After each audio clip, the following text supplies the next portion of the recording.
नमस्कार। भारत के इतिहास में कुछ लोग ऐसे हुए हैं जिन्होंने सचमुच देश की कहानी ही बदल दी। और आज हम बात करने वाले हैं एक ऐसे ही नाम की, राजा राम मोहन रॉय और उनके राजनीतिक विचारों की। उन्हें एक बहुत बड़ा टाइटल दिया जाता है, जानते हैं क्या? आधुनिक भारत के जनक। अब सोचिए, ये कोई छोटा मोटा टाइटल नहीं है। ये एक ऐसा सम्मान है जो किसी के जबरदस्त प्रभाव को दिखाता है। लेकिन सवाल तो यही है, आखिर क्यों? ऐसा क्या था उनके विचारों में? उन्होंने ऐसा क्या किया कि उन्हें इतना बड़ा सम्मान मिला? चलिए इसी सवाल का जवाब ढूंढते हैं, जो उनकी क्रांतिकारी विचारों में ही छिपा है। तो शुरुआत करते हैं उनके सबसे फाउंडेशनल आइडिया से, और वो था स्वतंत्रता का आइडिया। रॉय के लिए आज़ादी सिर्फ एक शब्द नहीं था, बल्कि एक नए देश का पूरा ब्लूप्रिंट था।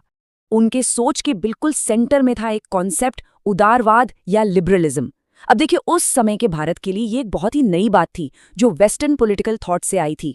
इसका सीधा सीधा मतलब ये है कि हर इंसान को जन्म से ही कुछ अधिकार मिलते हैं, जिन्हें कोई भी छीन नहीं सकता। तो सवाल उठता है, ये अधिकार थे कौन से? राजा राममोहन रॉय ने खास तौर पर 3 अधिकारों पर बहुत जोर दिया: जीवन का अधिकार, आजादी यानी स्वतंत्रता का अधिकार, और अपनी संपत्ति का अधिकार। उनके लिए ये किसी भी सोसाइटी के नॉन नेगोशिएबल पिलर्स के। और बात सिर्फ इन बेसिक अधिकारों तक ही सीमित नहीं थी। रॉय का मानना था कि एक और आज़ादी है जो एक हेल्दी समाज के लिए सांस लेने जितनी जरूरी है, और वो थी प्रेस की आज़ादी। और हाँ, ये सिर्फ कहने की बातें नहीं थी, वो इसके लिए लड़े भी। देखिए, 1820 के दशक में जब ब्रिटिश सरकार ने प्रेस पर तरह तरह के प्रतिबंध लगाए, तो रॉय चुपचाप नहीं बैठे। उन्होंने 1823 में सरकार को एक याचिका दी, एक पिटिशन, इन प्रतिबंधों के खिलाफ। ये दिखाता है कि वो अपने विश्वासों पर कितना अडिग थे। तो आज़ादी तो हो गई पहली बात। अब आते हैं उनके विजन के दूसरे बड़े पिलर पर, कानून और न्याय। रॉय एक ऐसा सिस्टम चाहते थे जो किसी राजा या शासक की मर्जी से ना चले, बल्कि कायदे कानून से चले।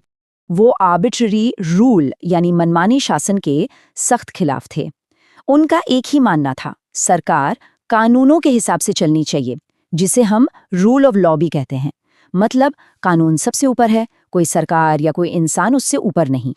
अच्छा, तो इसे जमीन पर उतारने के लिए उन्होंने कुछ बहुत ही प्रैक्टिकल स्टेप्स भी बताए। पहला, कि देश में एक संवैधानिक शासन होना चाहिए। दूसरा, जूरी सिस्टम में भारतीयों को भी शामिल करो ताकि न्याय में उनकी भी आवाज हो। और तीसरा, जो बड़े बड़े एडमिनिस्ट्रेटिव पोस्ट्स हैं, उन पर भी भारतीयों की नियुक्ति हो। यहाँ पर ब्रिटिश शासन को लेकर उनका नजरिया समझना बहुत जरूरी है, जो काफी इंटरेस्टिंग और नुआंस्ड है।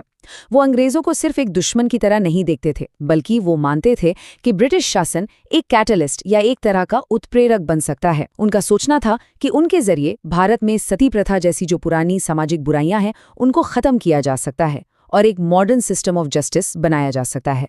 तो हमने राजनीतिक आज़ादी और कानून की बात की, लेकिन रॉय का विजन यहीं खत्म नहीं होता।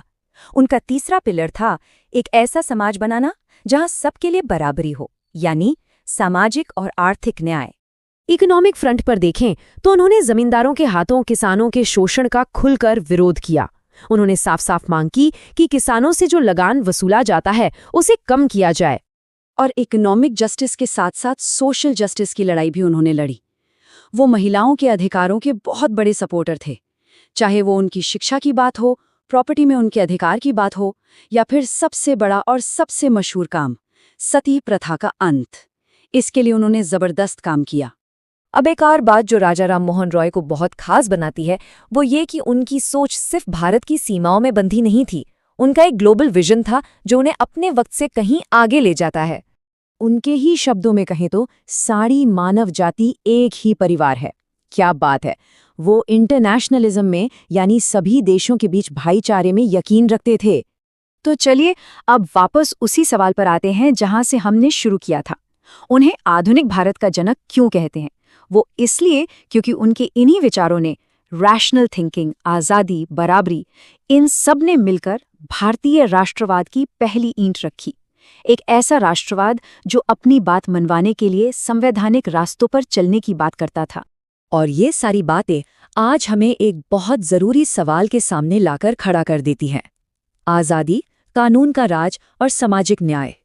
राजा राम मोहन रॉय के ये विचार आज के भारत के लिए क्या मायने रखते हैं? ये एक ऐसा सवाल है जिस पर हम सबको सोचना चाहिए।